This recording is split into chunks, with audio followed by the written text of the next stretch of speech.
Good morning po, good morning. Nandito naman po kami sa isa kong kapitbahay na kay Nanaliti. Nanaliti, good morning po. Maray na aga po.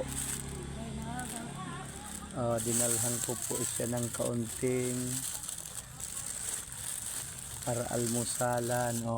Ito po, isang slice at dalawang sterilize at may ulcer daw po. Ito po ay matanda ng masyado. Sinanaliti natin against the light. Ginanaliti ito ka po. Ito po ay andito po lang sa kubo-kubo niya. May mga anak man po ito mga kapitbahay na biglang tulong-tulungan, ay kaya lang ay kinausap ko naman po yung mga anak niya na matulong-tulong din ako, mahingi-hingi po ng kaunting tulong sa mga sumusobra. Sabi naman ng mga anak ay pwede daw at sila, pero hindi naman po ito pinapabayaan ng mga anak, kaya nausap ko lang. At yung mga anak man ito ay may mga pamilya na rin. Biglang bigyan man ito ng mga anak niya, kaya lang yung kung gustong magbigay ay baka po pwedeng matulungan natin si Nanaliti. Po ay binigyan ko siya ng kaunting maalmusalan ngayon. Kumusta ka po Nanaliti?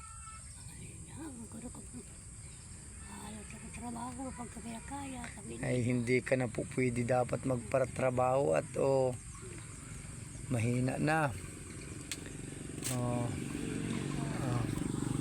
Kami po ni Nanaliti.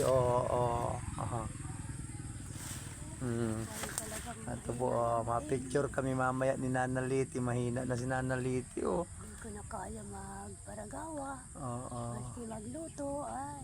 Natutulong-tulungan po natin si Nanaliti kahit paano. At sabi niya may ulcer siya. Ito, merong Gandang ulcer. Buhay pa si tatapin mo eh. iyo po. Ay, oo. Baga na nalang man ako yung lahat. Hindi niya tingin ang ulcer ko. Ay siya po. Ay, matagal pa ang buhay Nanaliti. Ano po? Sige po, salamat po dun po sa mga i-sponsor po, kahit po pagkain-kain lang po ni Nanaliti, kahit pang bigas kaunti. Ito po ay kinausap ko naman ang pamilya, pwede naman daw po makahingi-hingi at sila po ay madami naman po din